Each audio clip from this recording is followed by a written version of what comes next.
Itsurang ginto pero para lang palang tanso. Ilan lamang ito sa mga ginagamit ng suspect para makapanggoyo.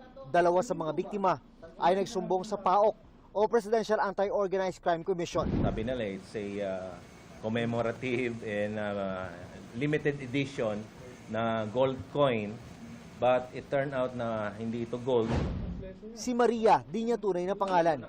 12 million daw ang natangay sa ipinautang niya sa suspect na kinilalang si Mario Marcos. Nagpanggap pa raw itong pinsan ni Pangulong Marcos. Napaniwala raw siya sa mga asta ng suspect na may mga bodyguard pa raw kapag sila ay nakikita. At ang kanyang opisina, puno ng litrato kasama ang mga VIP. Pinsan nga daw po siya ng PBBM. Inatest po kasi siya ng tauhan ko na kamag-anak nga po kasi pina-verify ko po sa PSG.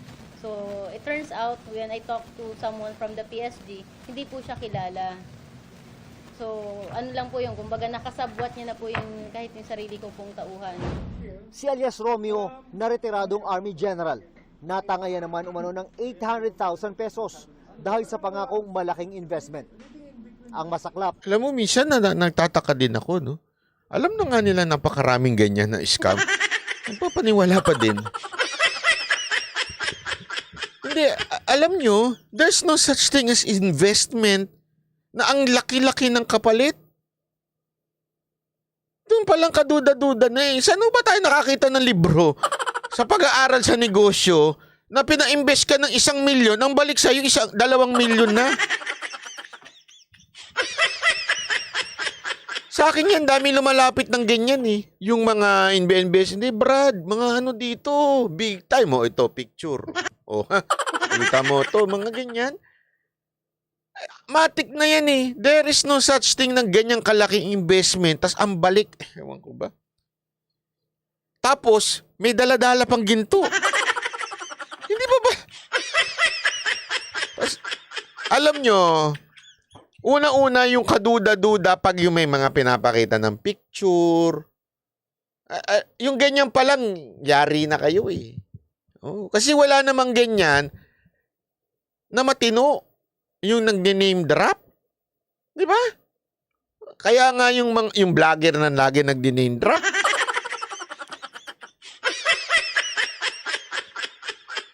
Na kesyo, sana sekretary na daw siya.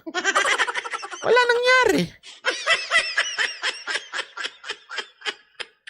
Sa bagay, sabi siguro nitong scammer na to, Talano Gold nga, naniwala sila eh. Dito pa kaya, at least to, medyo mukhang totoo. Pakita ko lang yung ID ko na Marcos ang abilido ko.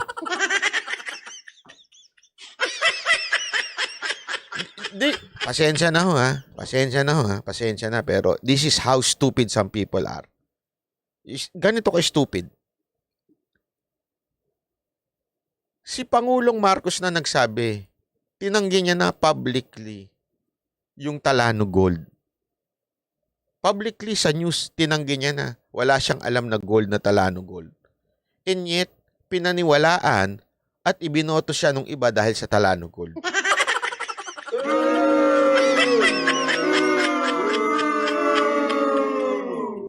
Naintindihan nyo? Mismong si Pangulong Marcos na nagsabing there's no such thing as gold. Wala akong nakita sa tanan ng buhay kong gold. And yet,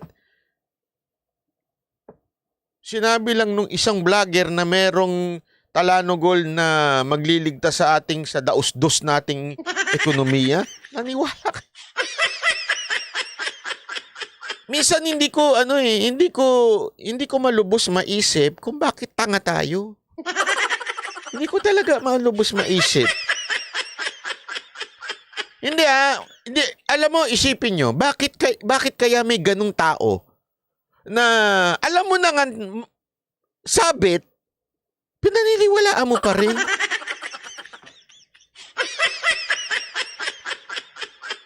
Hindi ko talaga maisip eh. Yung mismo na nagsabing si Marcos, wala niyan. Hindi ko alam, kahit kailan di ako nakakita ng ginto. Sa bahay namin, walang ginto. Pinaniwalaan pa rin. Paano nangyari yun? Alam mo, siguro, kaya itong nag-scam na ito, sabi niya, ay pambihira. Talano Gold nga pinaniwalaan eh. Abay, malamang. Paniwalaan nyo na. Dito gusto mo pa ng isang napakalupit na katangahan?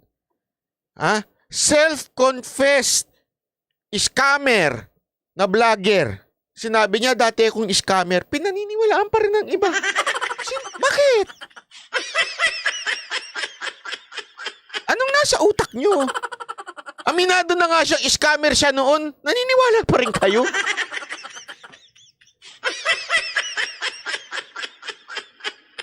Hindi, di ba ho?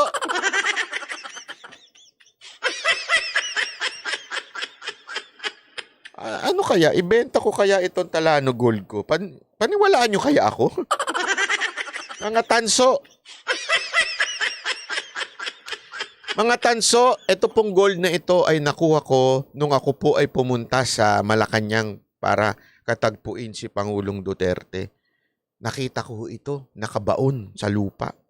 Tapos hinukay ko kasi nagniningning siya sa gabi.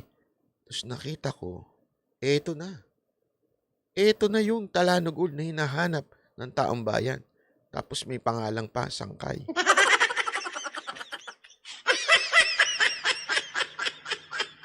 Pero dahil mahal ko ang bansang Pilipinas, ibebenta ko na lang po siya ng 10,000. Pag binenta nyo po ito, ang presyo po nito, mga 10 million.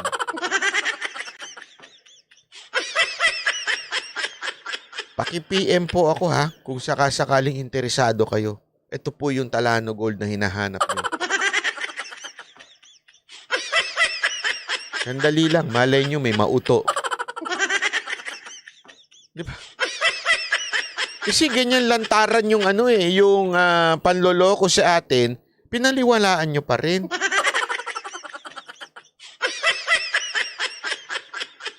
Itong gold na ito, aside sa mamahalin, mabango pa. Diba? PM sent. Talagang merong no? So, paki-email na lang po ko kung sakaling interesado kayo. Binibenta ko na lang siya ng 10,000. Ito, ang halaga nito, 10 million.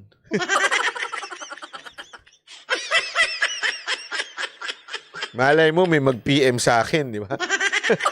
Manat ba, akin na lang yan, Talano Gold. Pambili ko rin yun. Ay, dali, 10,000. Di pala makabili ng iPhone yun.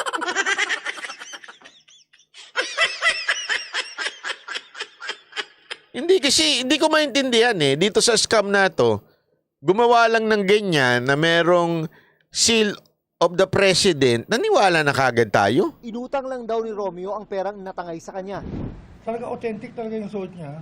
Yung bakal niya, parang ganyan, gold. Pagkatapos yung sombrero niya, gold. Pinakita niya yung mga projects niya na parang Dubai. Sa pag-iimbestiga ng PAOK, hindi ka mag-anak ng Pangulo ang inireklamong si Mario Marcos. Marami na raw itong nabiktima at nakapagpiyansa lang sa mga kasong estafa. We just want the public to know na may mga ganitong modus operandi para makapanloko ng tao. Bumuo na ng team ang Presidential Anti-Organized Crime Commission para mag-imbestiga at i-monitor ang peking kamag-anak ng Pangulo para mabilis daw siyang maaresto kapag may lumabas na namang warrant laban sa kanya. So, babala lang natin sa ating mga kababayan pagka meron ng alam nyong too good to be true, ika nga, yung bebentahan kayo tapos magdodoble o maghihingan kayo ng investment, magdodoble pera ninyo. Walang negosyong ganun. Kasi kung may ganung negosyo, lugi lahat ng bangko. Bangko nga, grabe interest Di ba? Interest nila pagka nangutang ka, ang laki. Pero pag ikaw iniwan mo yung pera mo doon, ay grabe yung tubo mo. Piso, 2 piso.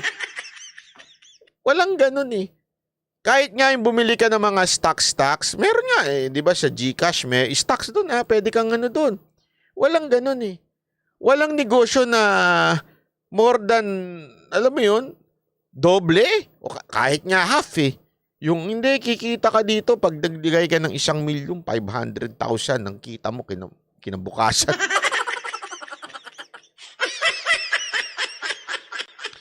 At dito ka magtataka, mantakin mo, marami ng ganyan, nagpapaloko pa rin. Kasi alam nyo, itigil nyo yung pagiging greedy nyo sa pera. Magtrabaho lang kayo ng consistent. Magtrabaho kayo ng consistent. Walang one time, big time na perang malaking papasok. Trabaho lang, consistent lang. Kasi tandaan nyo, ang 1,000, pag tinrabaho mo yan araw-araw. Kasi yung, isipin mo lang ito eh. Lagi yung tatandaan to, 1,000, baba naman yan. Pero kung pagsasama-samahin mo, 30 days mong ginawa yan, 1,000, 1,000, 30,000 na rin yun eh. 'Di ba? Kasi ang hilig gusto natin, hindi. Gusto ko one time, big time. Alam mo, ugali kasi ng mga Pilipino, ha? Yung nainggit doon sa mga ibang tao mayaman. Tapos hindi, balang araw. Swerte, hindi na ako sa buhay ko. May ganung ugali, hindi, balang araw. Masiswerte rin ako. Tatamaan ko rin tong loto.